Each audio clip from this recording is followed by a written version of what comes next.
Monsieur Mohamed Traoré. Oui, bonjour mon frère Tigan. J'espère que vous allez bien. Oui, ça va très bien. Et nous savons qu'actuellement la situation est vraiment confuse et compliquée du côté du Maghreb, surtout en Tunisie et même en Algérie, pourquoi pas le Maroc. Et on voudrait d'abord savoir qui est Mohamed Traoré réellement. Mohamed Traoré, c'est un jeune Guinéen qui réside en Algérie depuis 2010, depuis 2009, qui lutte aussi contre l'immigration clandestine et qui dénonce les passeurs, et tout ce qui concerne le trafic humain aussi, du Maroc, l'Algérie jusqu'à Libye et en Tunisie. Okay. Donc, le fondateur du page L'Homme qui dit tout. Oui, L'Homme qui dit tout, effectivement, j'ai visité cette page quand vous m'avez contacté, j'ai visité la page, et une page qui fait peur parce que ce que je vois là-bas, c'est traumatisant quand même, où je vois les frères africains en train de se faire des choses extraordinaires.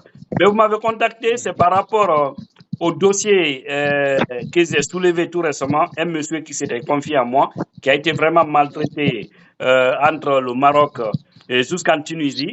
Et après, vous avez dit qu'il faut que vous en parlez parce que vous maîtrisez l'endroit. Et également, il y a le nom d'une dame, Madame Ba de Oran, qui a été citée. Vous avez jugé nécessaire de témoigner un peu sur ce cas. Et également, vous allez nous parler de ce qui se passe maintenant là, à l'instant T, du côté de la Tunisie, où vous nous avez parlé aussi qu'il y a des Guinéens qui ont été, c'est-à-dire réclamés un montant vraiment considérable, et aussi c'est par les propres frères guinéens. Qu'est-ce qui se passe réellement dans tout ça dans ce Maghreb? Merci, M. Tidjane. Que la paix soit sur tous les migrants, que la paix soit sur nous aussi. Que Dieu bénisse l'Afrique, que Dieu bénisse les Africains. Amen. Et que voilà la situation qui se passe actuellement dans le Maghreb. Nous voyons tous sur les réseaux sociaux. Plus précisément, actuellement, bon, nous parlons aujourd'hui de la Tunisie. Mais mon frère, il faut qu'on accepte de se regarder en face, dans les yeux, et se dire la vérité. Tout ce qui se passe aujourd'hui dans le Maghreb, la faute, c'est à nous les Noirs, nous les migrants, nous les clandestins. Parce que nous voyons aujourd'hui où le Guinéen attache son frère guinéen en demandant des rançons. Où le Camerounais attache son propre frère camerounais, ou son propre frère subsaharien en demandant des rançons à des familles pauvres. Vous ne savez même pas comment ces familles-là vivent aujourd'hui. Et vous demandez des rançons. Où je vous parle actuellement, tout de suite, on vient de m'envoyer des photos d'un jeune Guinéen qui est actuellement à Timbiawid. Timbiawid, c'est d'Algérie. Où ça? Où j'ai contacté le président. Vous disiez où? À Timbiawid. Ok. C'est un endroit où beaucoup de Guinéens sont passés. Beaucoup ont été torturés là-bas. Avant, au moment que j'ai commencé à dénoncer, le réseau de là-bas, c'est moi qui avais démantelé ce réseau qui était à Timbiawid. Beaucoup de Guinéens, des subsahariens, voilà, des migrants sont témoins de ça. Jusqu'à aujourd'hui, les gens en parlent. Mais voilà, le même réseau recommence encore là-bas, où je vous parle actuellement, il y a des jeunes Guinéens qui sont attachés là-bas actuellement par leurs propres frères guinéens et camerounais, où ils sont en train de demander des rançons de 20 millions à leur famille. 20 millions francs guinéens. Oui, 20 millions de francs guinéens. Voilà d'abord un peu certaines des images qui sont là, où vous voyez le jeune est attaché couché. C'est extraordinaire. Waouh, waouh. Ok, c'est bon. Vous m'envoyez ça. Les messages, je vais vous envoyer même des captures d'écran tout de suite si vous voulez. Ça ne fait même pas 10 minutes. Voilà. Waouh. Non, je serais obligé de masquer ça. Je serais obligé de masquer ça sur ma page parce que c'est horrible. Ok?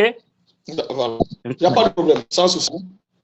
Voilà. Donc, nous voyons tout ce qui se passe actuellement. Et ce qui concerne aussi la dame de Oran, Madame Ba. Madame Ba, je viens de connaître Madame Ba, ça fait même pas un mois. Je n'ai jamais entendu le nom de Madame Ba, c'est quand j'étais au Mali. J'ai été contacté par Madame Ba. Elle m'a appelé, on s'est salué. Elle est la présidente des Guinéens à Oran. Et elle m'a dit tout ce que je fais sur les réseaux sociaux, elle a apprécié. J'ai dit, Madame Ba, je serai à Alger, Inch'Allah, d'ici dans 2 semaines ou dans une... Non, je lui dis d'ici dans 5 jours même. Comme il y avait une délégation que le président Mamadi Doumbé avait détachée pour venir en Algérie pour une mission d'identification des migrants vulnérables qui veulent faire des retours volontaires au pays. Donc, je voulais forcément, il faut que l'activité là se passe devant moi. Il faut que ces missionnaires rentre en Algérie ici devant moi. Donc, j'ai renvoyé mon billet d'un samedi qui était le 8. Donc, je suis rentré sur Alger. Ces gens-là sont partis à Tamarasset. Après, à Oran, je me suis déplacé venir à Oran pour assister, voir, pour ne pas qu'on me dise. Et c'est là que j'ai rencontré Madame Ba. J'ai même des vidéos ici, des témoignages des Guinéens, où j'étais en train de bien parler de Madame Ba, en soi disant tout ce qu'elle est en train de faire pour des migrants subsahariens. Et aussi, j'ai des vidéos aussi avec moi ici, où elle est dans les hôpitaux, où elle part regarder des malades dans des hôpitaux à Oran. Oui, c'est une dame qui a été agressée. Là, j'ai vu quand même des vidéos comme ça, oui. Voilà, où elle part dans des hôpitaux. Et c'est une dame aussi qui a été agressée par des frères guinéens à Oran là-bas. Comme elle est venue, elle s'est imposée pour qu'elle mette la paix, pour qu'il y ait une communauté là-bas, pour qu'ils arrêtent de torturer et violer des femmes à Oran et mettre des gens en otage. C'est Madame Ba qui a organisé ça à Oran pour mettre fin à ce réseau. Donc avec ça, les gens se sont mobilisés, des passeurs du Maroc. Parce que tout le réseau qui se trouve au Maroc, c'est des jeunes Guinéens qui sont à Oran. Ok. Les Guinéens résidant à Oran, c'est leur réseau qui est au Maroc, qui sont actuellement à Tébessa, vers la frontière de Tunisie, où on entend de torturer les gens encore. Même maintenant, il y a des femmes qui sont aussi en otage là-bas, où on demande des rançons de 15 millions à leur famille. Des jeunes filles guinéennes. Il y a une qui est même âgée de 16 ans, il y a l'autre, la plus grande, elle a 22 ans. Incroyable. Nous sommes sur ce dossier-là aussi. Vous voyez. Donc, le cas de Madame Ba, moi, ce que je veux voir, je demanderai à cette dame de pardonner ce qu'elle a eu, pour qu'on salue son image. Je la demanderai juste seulement de pardonner. Le monsieur qui a fait ce faux témoignage, c'est quelqu'un d'abord qui est recherché au Maroc. Par les autorités marocaines d'abord et par les subsahariens. Vous parlez de Diallo. Dont vous avez nommé M. X, parce que vous ne voudrez pas qu'on parle de son nom. Exact. C'est pour cela que je dis que le monsieur, vous voyez, et je crois actuellement, parce qu'il a commencé à contacter des gens de gauche à droite pour qu'on l'aide aujourd'hui, parce qu'il est menacé en Tunisie, que les gens sont en train de l'appeler pour lui faire des menaces. Vous voyez. Vous savez, quand tu rentres dans une famille, tu provoques une maman au foyer, ses enfants vont sortir pour te tabasser. Si tu viens insulter une mère au foyer devant ses enfants, ils vont sortir pour te tabasser. Donc voilà, maintenant, je crois bien qu'il regrette ce qu'il a fait. Moi, le message que je peux l'envoyer, c'est d'appeler Madame Ba, qu'il demande des excuses à Madame Ba. Parce que c'est quelqu'un qui a été sauvé par la dame là, par Madame Ba. Ce monsieur qui parle aujourd'hui là, il a été sauvé par Madame Ba. Même la délégation qui sont venus ici, parce que moi je vais faire ce témoignage, mais la délégation qui a été détachée par le président de la République, le colonel Mamadi Doumbouya, qui était venu ici, il y avait même le commissaire des services de passeport qui était là. Ils ont vu tous les témoignages que les Guinéens ont fait à l'égard de Madame Ba à Oran. Moi-même d'abord Traoré, Wallah, j'avais eu honte même parce que c'était une dame que moi j'avais considérée comme elle était passeur, elle est coxeur, donc moi je la voyais comme ça. Parce que j'avais entendu juste parler d'elle. Je suis en vidéo. Je parle devant moi et Dieu. Donc moi, mon imagination dans ma tête, elle était coxeur, elle était passeur qui était là. Donc c'est ça, c'est l'image là que j'avais d'elle. C'est quand je suis parti à Oran que j'ai vu témoignage de tous ces Guinéens. Tout le monde la remercie de ce qu'elle fait pour la communauté guinéenne. Et les Maliens même qui étaient là-bas, qui ont pris ce jour-là les micros pour parler aussi, tout le monde apprécie encore cette dame. J'étais là, j'étais bouche bée. Ok. J'étais bouche bée. Donc je dirais seulement que Dieu la protège et que Dieu la bénisse. Actuellement, elle est menacée par ces réseaux des passeurs, comme de la manière dont je suis menacé chaque jour. Mais moi, je suis déjà habitué à ça. Mais elle, on a peur parce que c'est une dame, elle est là sans défense. Je pense que les autorités guinéennes doivent revoir son cas, et surtout des gens qui sont dans des endroits non sécurisés. Nous avons une ambassade, non? En Algérie. Nous avons une ambassade en Algérie, mais l'ambassade ne peut pas la protéger étant qu'elle est à Oran. Et même la délégation, les gens de Oran, Wallahi Billah, je jure devant Dieu, devant les hommes et devant des milliers de personnes qui nous suivent ici, les gens de Oran ont réclamé quoi à la délégation? Ils disent que nous voulons que notre présidente soit protégée. Nous avons peur parce que tout ce qu'elle fait aujourd'hui, c'est à cause de la communauté guinéenne à Oran. Je vous jure devant Dieu. Ok. La dame, si elle ne m'a rien donné, mais quand je suis parti à Oran, et qu'elle a su que je suis menacé, moi-même d'abord Traoré, je suis menacé, elle a délégué des gens pour leur dire que Traoré est à Oran. S'il vous plaît, je ne veux pas que quelque chose l'arrive. Oui, effectivement, parce que là, quand je regarde ta page, l'homme qui dit tout, c'est vraiment effrayant. Oui. Les gens peuvent aller regarder cette page, l'homme qui dit tout. Parce que les images qu'on voit là-bas, on ne peut pas supposer. Aujourd'hui, on dit que les Maghrébiens sont en train de faire du mal à nos frères africains.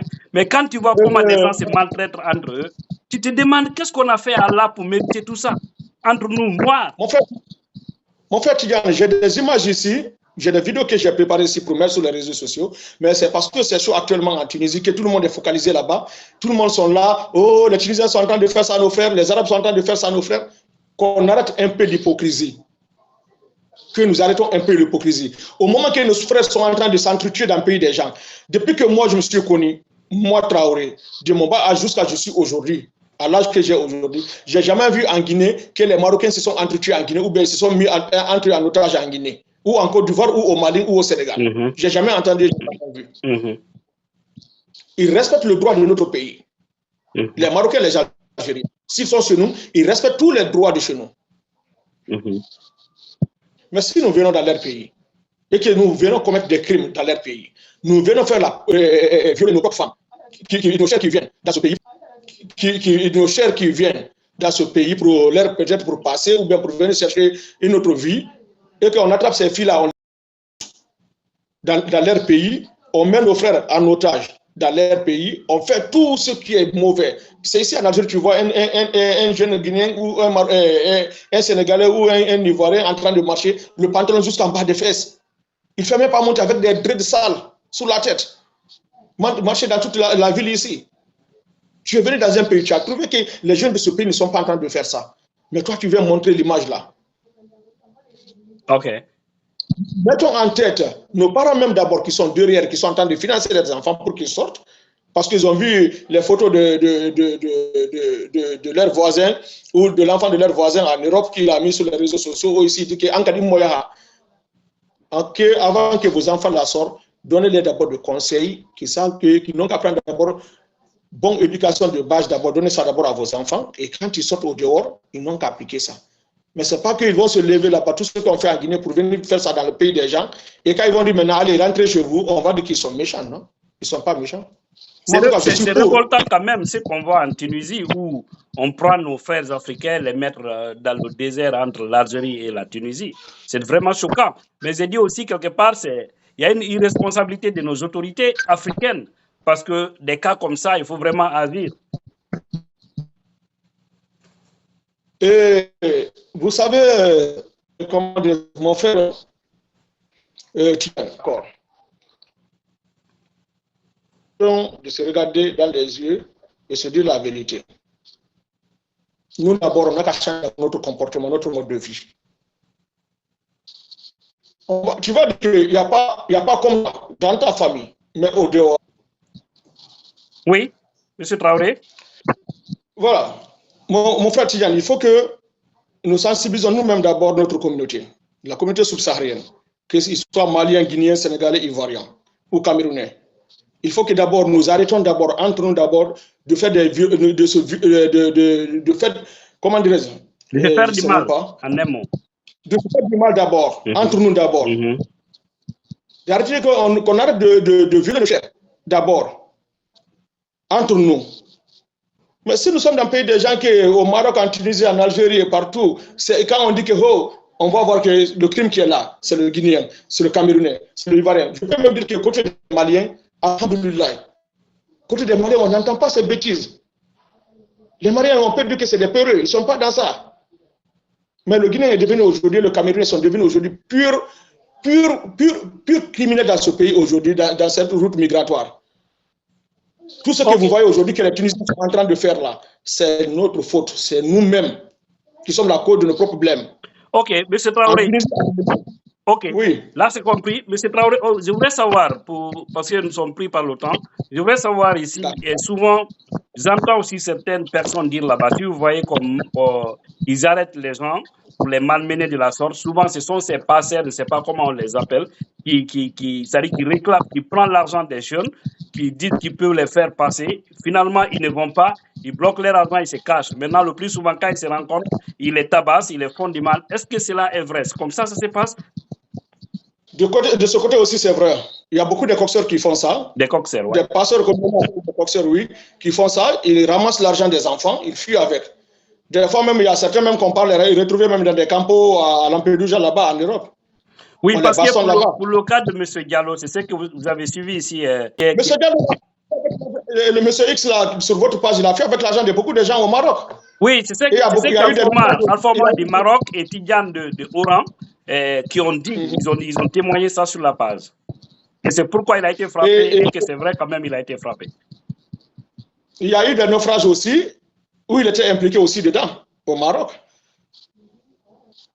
Ok. Voilà. Donc, il faut que le monsieur, il ne faut pas qu'il va dire, il va venir mentir de fautes. Moi, je ne sais pas qu'est-ce qu'il a poussé même à faire ça. Moi, si j'étais à sa place, j'allais me cacher. Je ne veux même pas faire sortir même ma tête sur les réseaux sociaux. Tous ceux qui le suivent aujourd'hui. Et les gens ne devraient même pas savoir qu'il est aujourd'hui en Tunisie. Parce que tout le monde fuit aujourd'hui pour partir vers la Tunisie. Ils vont le tuer pour rien. Les gens qui l'ont fait du mal au Maroc, il y a des gens qui sont en train de quitter au Maroc pour la Tunisie parce que le Maroc est bloqué. Les gens n'arrivent plus à traverser la Méditerranée là-bas. Okay. Tout le monde se dirige vers la Tunisie. Ok, merci M. Traoré d'avoir répondu à cette invitation. C'est un plaisir pour moi vraiment de vous avoir là. Merci beaucoup M. Chilian. Que la paix soit sur vous. Amen. One love. Yeah, thank you so much, brother.